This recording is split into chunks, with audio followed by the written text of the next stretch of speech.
സംസ്ഥാന അധ്യക്ഷൻ വി മുരളീധരന്റെ 3 വർഷ കാലാവധി ജനുവരിയിൽ അവസാനിച്ചതോടെയാണ് വീണ്ടും അധ്യക്ഷനായി നിയോഗിക്കാനുള്ള കേന്ദ്ര നീക്കത്തിനെതിരെ അഭിപ്രായ വ്യത്യാസം ശക്തമായത്. മുരളീധരനെതിരെ 7 പ്രധാന ആരോപണങ്ങളാണ് കേന്ദ്ര നേതൃത്വത്തിന് അയച്ച സന്ദേശങ്ങളിലുള്ളത്.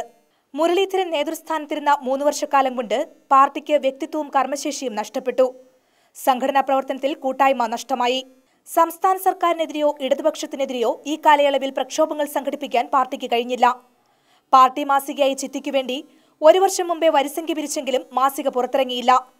പ്രമുഖ സാമുദായിക സംഘടനകളായ SNDP, NSS എന്നിവയുമായി കൂടുതൽ അകന്നു. ഈ സംഘടനകളുടെ നേതാക്കൾ കഴിഞ്ഞ 1 വർഷമായി വി മുരളീധരന് സന്ദർശനാനുമതി പോലും നൽകുന്നില്ല.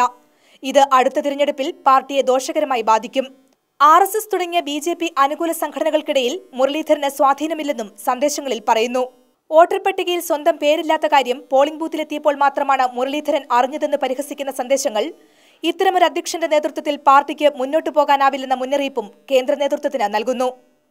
PK Krishnadas, PS Sreedharan Pillai, AN Radhakrishnan, MD Ramesh തുടങ്ങിയ പ്രമുഖ BJP നേതാക്കളും മുരളീധരന്റെ എതിർപക്ഷത്താണ് നിലയുറപ്പിച്ചിരിക്കുന്നത്. ജസ്റ്റിന തോമസ്, ഇന്ത്യ വിഷൻ, കൊച്ചി.